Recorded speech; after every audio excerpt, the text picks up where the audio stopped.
Welcome. In this quick and easy tutorial, I'll be showing you how to install Facebook client on an Android phone.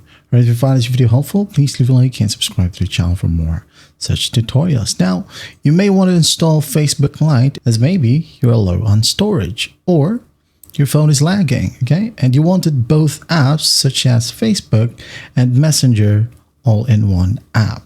And that is, of course, much lighter. Okay, so all you gotta do is just find Play Store. Now use the search function right here at the very bottom, tap on it. Now go to the top, tap on Search Apps and Games. Now once done, just type down Facebook client and tap on Find. Wait for it to load. Once it loads, we have Facebook client from Meta platforms right here. So tap on Install and just wait for the installation process to finish. Okay, it's gonna be quick as this one is, I think, 3 megabytes. Okay, unlike your traditional Facebook and Messenger app that goes to 500 megabytes and more. Okay, not including the background downloads or cache.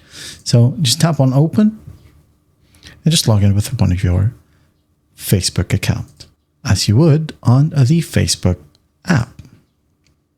All right, and there you have it. That's how easy it is to install Facebook client on Android phone. I hope this video helps and I'll see you in the next one.